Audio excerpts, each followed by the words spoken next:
E a gente não pode deixar de começar hoje pela notícia divulgada ontem de que no fundo do poço corintiano há um alçapão, né? Como diria o seu Valença, tá pior, vai piorar.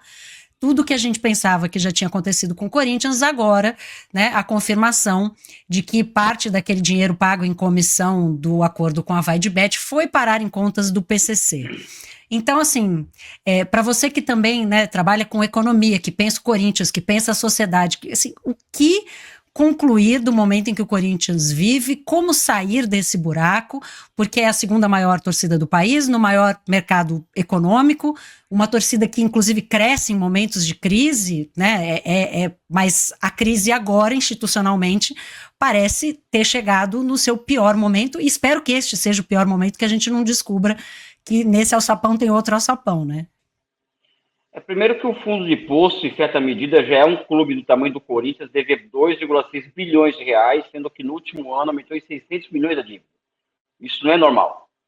Não é? Isso é algo que eu venho discutindo com muitas pessoas, essa questão da SAF, que é o modelo do que o Juca Kfouri coloca, a SAF é lá Bayern de Munique, que a maior parte das ações fica com a torcida, enfim, acho que temos que enfrentar esse paradigma, vamos dizer assim, da SAF, de uma forma não a SAF privataria, que foi o Vasco, Botafogo e outros clubes, que foi privataria, vamos usar um termo da década de 90, falar do governo Fernando Henrique, mas é uma privataria hoje a SAF no Brasil.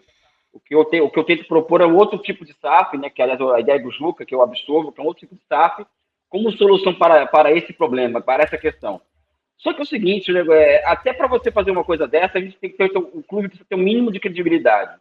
E quando o clube começa a estar envolvido com o submundo do underground do crime organizado no Brasil, ou seja, né, um dos maiores clubes do mundo, pagando comissão, e essa comissão parando nas contas do PCC, ou seja, a mesma coisa da Juventus da Itália, está pagando, ou o Napoli intermediando negócios, e a conta indo para a máfia italiana, ou seja, isso é uma coisa simplesmente terrível, isso daí. O que fazer diante disso? Primeiro termos coragem de discutir o tipo de governança que o Corinthians precisa ter, né? E a Mila Lacombe, ela tem um apelo muito grande, que eu concordo com ela, que é o seguinte: o clube tem que ser entregue para a torcida, né? Eu concordo e eu coloco um adendo, sabe? Apesar de eu ser um marxista e eu ser um comunista de fato, eu acredito que o Corinthians precisa deixar de ser um clube feudal, porque o Corinthians ele não fez a transição do feudalismo para o capitalismo. Nós somos um clube feudal e nós nos tornamos um clube capitalista de fato, né? Entrar na era do capitalismo. Isso significa, inclusive perceber as possibilidades abertas pelo capitalismo para um clube que tem entre 30 e 35 milhões de torcedores. Acho que esse é o ponto, porque você deixa de ser um clube administrado pelo Tatuapé para ser administrado pelos seus torcedores, com a finalidade da eficiência, né, do lucro em si mesmo. E eficiência você tem um time que ganha um grande título ano sim, ano não. Essa que é a forma de se medir essa eficiência. Mas mesmo a torcida do Corinthians, às vezes eu vejo manifestações de muitos torcedores, assim, tem uma visão muito conservadora de clube, inclusive, né? Sabe? Então, por exemplo, hoje existe um parte-pris de que, olha, não tem que ter SAF, somos contra a SAF. Tudo bem, não tem problema. É da democracia, é do jogo. Só que, recentemente, nós temos uma vaquinha rolando agora para pagar o estádio, que é uma iniciativa maravilhosa, mas carregando somente 40 milhões de reais, por enquanto. Né? Ou seja, sendo que a perspectiva era muito maior. Né? Então, acho que o momento é de se tirar a viseira, tirar a parte PRI e discutir a governança do clube a sério, vamos dizer assim. Acho que esse que é o momento de se fazer isso e colocando a torcida do Corinthians no centro dessa discussão, né? Ou seja, pegar o clube para a torcida em termos, inclusive, capitalistas, vamos dizer assim. Elias, eu costumo dizer que as SAF, no modelo como elas estão propostas hoje no Brasil, elas são uma solução catastrófica para um problema real, né? As SAFs que a gente vê do Botafogo, e essas duas vitórias do Botafogo o ano passado, deixam esse argumento ser um pouco mais difícil, porque as pessoas pensam muito a curto prazo, e a vitória, quando, na verdade, um clube é muito mais do que ganhar, né? O clube dá para a gente pertencimento, dá identidade, forma caráter, ensina a perder, enfim. Eu acho que esse modelo, ele tá matando o nosso futebol. Mas, e nossa imaginação também está bloqueada, porque a gente só pensa assim, ou é como está, 20 pessoas mandando, ou é essa SAF, uma pessoa mandando. Então, a gente agora foi para menos democracia. Que tipo de solução pode haver? E é muito importante quando você diz, eu sou comunista, mas não vai haver uma solução que não seja dentro do capitalismo para que a gente saia disso. Né? Agora eu estou falando do Corinthians especificamente, porque a gente acordou hoje, ontem, na verdade, a gente dormiu com a notícia de que o clube foi prejudicado, foi roubado em 1,4 milhão, né, de reais, uma comissão que teria sido paga ao Alexandre Cassundé, que ele falou que não recebeu, o Augusto Melo falou que não pagou, mas o inquérito achou o dinheiro, né? O dinheiro está lá, foi transferido para uma conta dele, então é tudo, e uma conta ligada ao PCC, gente, assim, é realmente um cenário de horror. Como desbloquear a nossa imaginação para sair disso? Porque não adianta também afastar o Augusto Melo, quer dizer, adianta afastar o Augusto Melo, mas se for para voltar quem estava antes, a gente não vai sair disso, né?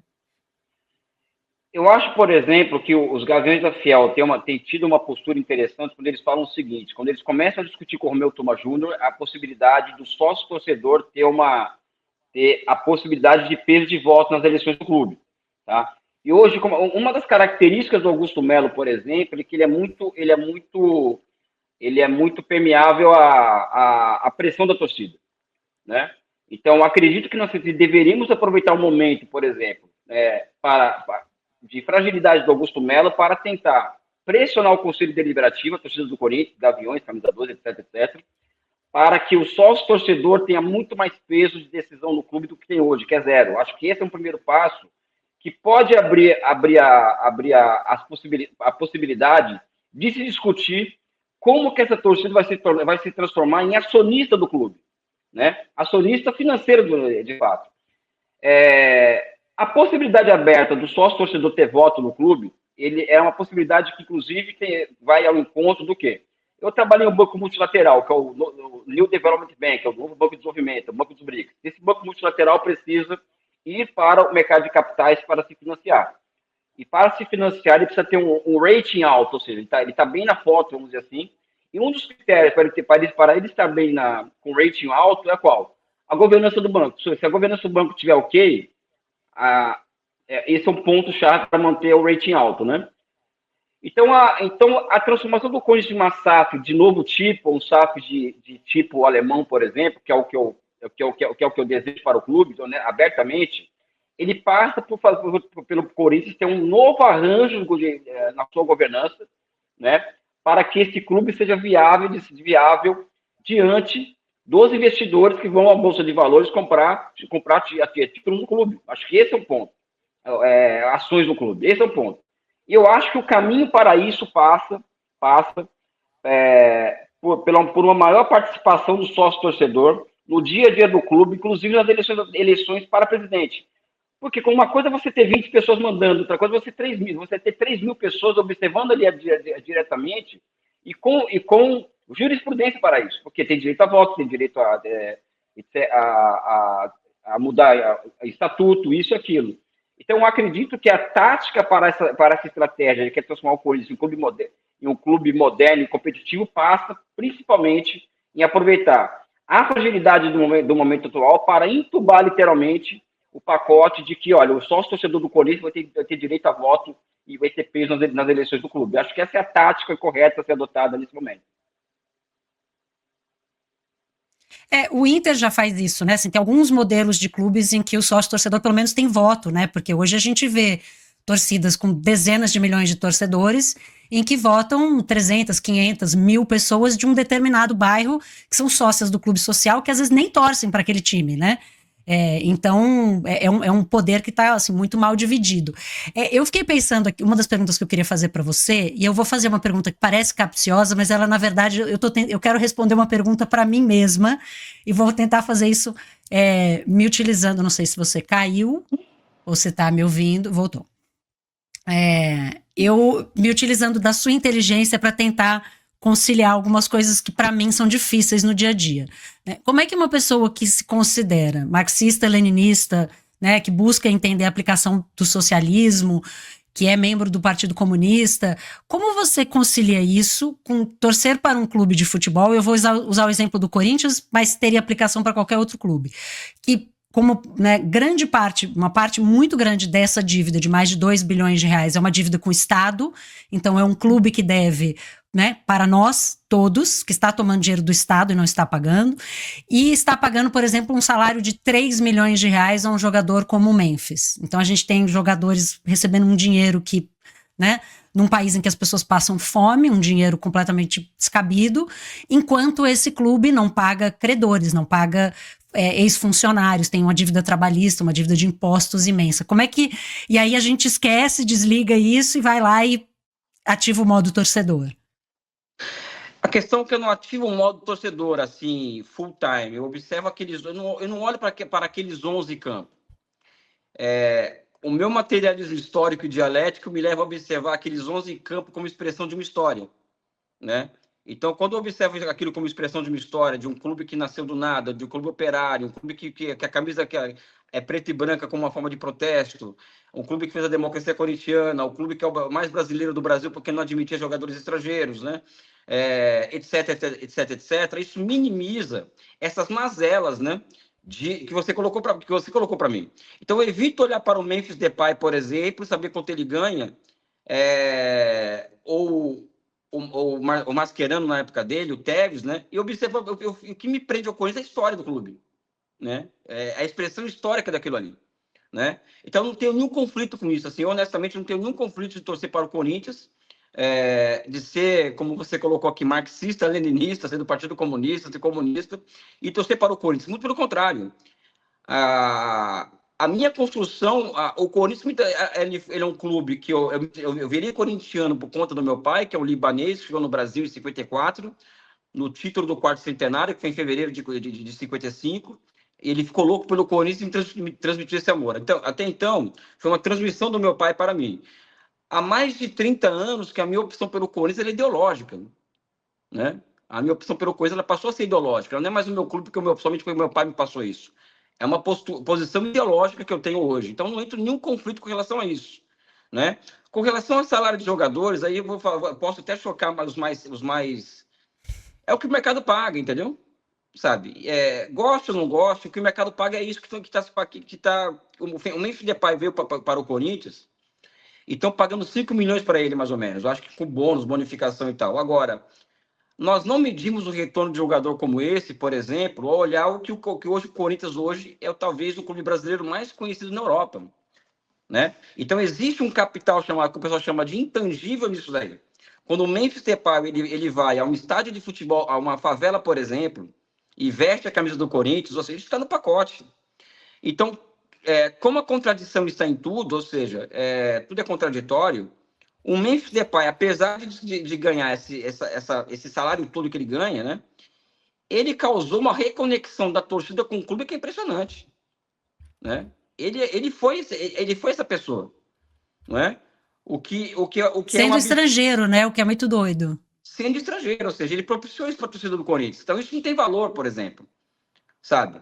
Então eu não tenho conflitos com isso. Agora, dever para o Estado, vai ter que pagar, não tem conversa, sabe? Não tem conversa, e não tem, sabe? Fazer um estádio, por exemplo, de 1 bilhão de reais, você achando que não vai pagar, isso não é uma irresponsabilidade, né? E agora, vai ter que pagar, isso aí não tem conversa. Eu sou contra a corrupção, eu sou contra perdão de dívida de clube, contra tudo isso, né? Mas eu, particularmente, não tenho conflito nenhum entre meus valores e ser corintiano e para mim é a história que está ali em campo, né? Os 11, né? E tem uma coisa sobre isso também, que eu acho assim, a análise do futebol, cada vez mais, ela é cálculo, né? Agora, a partida é analisada por cálculo, por números, por planilha. Eu estou vendo agora alguns textos serem escritos a respeito do jogo que vai acontecer, serem escritos para apostador, não é mais para torcedor. O texto é escrito para quem vai apostar.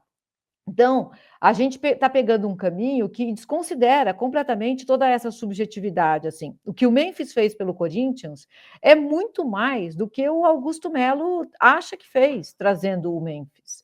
É uma reconexão com valores que o time está perdendo, que o time está deixando embora.